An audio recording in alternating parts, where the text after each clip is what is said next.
Court में याचिका दर्ज की। सुप्रीम कोर्ट ने एक समिति, मानवाधिकार समिति बनाई और समिति ने अपनी रिपोर्ट पेश की। उन्होंने कहा छत्तीसगढ़ सरकार सही कर रही है और इन आतंकवादियों को लड़ने का ये तरीका सही है।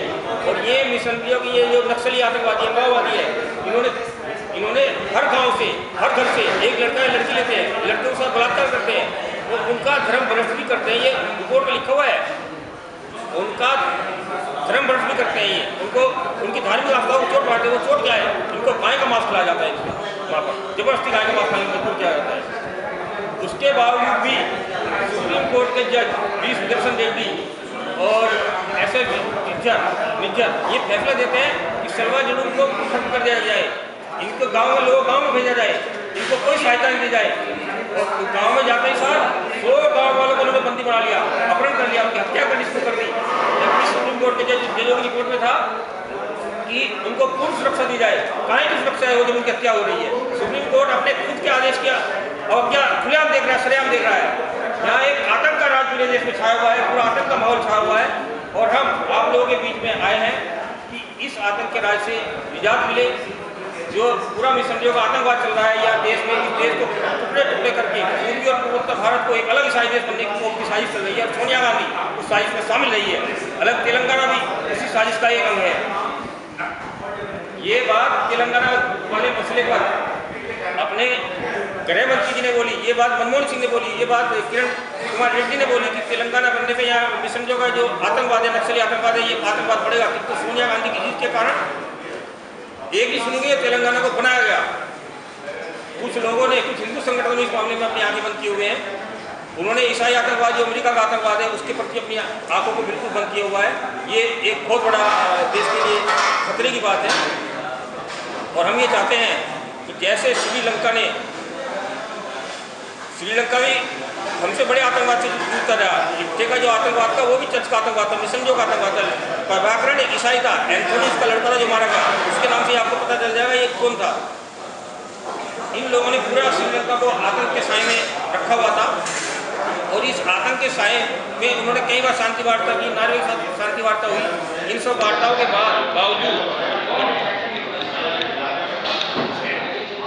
भंडार नायक ने अपनी आँख को खोया, बड़े बड़े मागे प्रधानमंत्री ने अपनी जान को खोया। उसके बाद महेंद्र राजपक्षे जैसे वीर बहादुर राष्ट्रपति ने निर्णय लिया कि इससे दो हाथ करने उन्होंने सेना भेजी और रातों रात लिखे जैसे आतंकवादी संगठन का सफाया कर दिया गया। हमारे भारत सरकार से ये अपील है, हमारे राजनाथ सिंह प्रधानमंत्री बड़े सजग और जुझारू प्रधानमंत्री वो गृह मंत्री हैं, उन्होंने आंतरिक सुरक्षा का मामला अपनी प्राथमिकता पर लिया है। और जो आज के अखबार में ये भी आया कि उन्होंने आतंकवाद पूर्वोत्तर का और इस आतंकवाद से निपटना अपनी प्राथमिकता में लिया है, जो सोनिया गांधी ने इसको ठंडे स्तर पर बस्ती में डाला हुआ था। तो हमारा उनसे अपील है कि इस समस्या का एकमात्र समाधान है कि श्रीलंका की तरह इन आतंकवादियों को नेस्तनाबूद किया जाए, सैनिक कार्रवाई की जाए। बस यही हम कहना चाहते हैं। इसमें एक तो सबसे पहले मैं मुकेश जैन जी के हर बात का मैं समर्थन करता हूँ। उसके अलावा सबसे पहला मेरी ये मांग है कि मेघालय सरकार को, आसाम सरकार को बर्खास्त करके राष्ट्रपति शासन लागू किया जाए, क्योंकि जब तक वहाँ पर राष्ट्रपति शासन लागू नहीं होगा तब तक हिंदुओं पर अत्याचार बंद नहीं होगा। ये तो जो अखबारों में आ गया वो आप लोगों को मालूम है, लेकिन इसके अलावा वहाँ पे हर जिले में, हर गांव में अत्याचार हो रहा है। सारे मंदिर तोड़ दिए गए हैं, सभी मूर्तियों को हटा दिया गया और मंदिरों के जगह पे वहाँ पे गिरजाघर बना दिया गया। एक तरफ तो पूर्वोत्तर में ये हुआ है, दूसरी तरफ यहाँ पुणे में आपने देखा है कि हिंदू द्रोही उस सेठ ने हमारे सभी देवी देवताओं के गंदे गंदे चित्र बनाए, हमारे शिवाजी महाराज के गंदे चित्र बनाए, नाना साहब ठाकरे के गंदे चित्र बनाए। उसके बावजूद भी वो बड़े आराम से रह रहा था, उसको कोई कुछ नहीं कह रहा था। और उसकी हार लेकर के उसके मुस्लिम दुश्मनों ने ही उसको मारा है। उनको गिरफ्तार करने के बजाय वहाँ की कांग्रेसी सरकार हिंदुओं को बदनाम करने के लिए हिंदू राष्ट्र सेना के अध्यक्ष धनंजय सिंह को गिरफ्तार किया। वो धनंजय सिंह जो पुराने भाजपा हिंदू महासभाई है और जितने लड़कों को गिरफ्तार किया, दिखाया तो ये गया कि पहले 13 आदमी को गिरफ्तार किया, उसके बाद दिखाया गया कि 17 आदमी को गिरफ्तार किया गया। अभी हमने पता लगाया कि 35 आदमियों को गिरफ्तार कर चुके हैं। एक आदमी की मृत्यु हुई, उसमें 35 आदमी कहाँ से उसको मारने के लिए आएगा? कोई सबूत नहीं है, कोई गवाह नहीं है। उसको मारने वाले उसके ही अपने मुस्लिम धर्म के लोग हैं और बदनाम कर रहे हैं हिंदू धर्म को। तो इसीलिए महाराष्ट्र गवर्नमेंट को भी वहाँ पे बर्खास्त करके वहाँ राष्ट्रपति शासन लागू किया जाए और इन कांग्रेसियों की इस हिंदू द्रोही कार्यवाहियों को रोका जाए। हम ये मान के चलते हैं कि इस देश में जो अभी भाजपा सरकार आई है वो सिर्फ नरेंद्र मोदी या भाजपा की मेहरबानी से नहीं आई है। ये आई है तो सिर्फ हिंदुओं की मेहरबानी से आई है।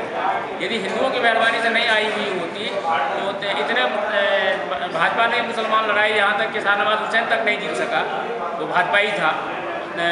मोदी जी उसके लिए कैंपेन करने के लिए गए थे लेकिन वो नहीं जीत सका।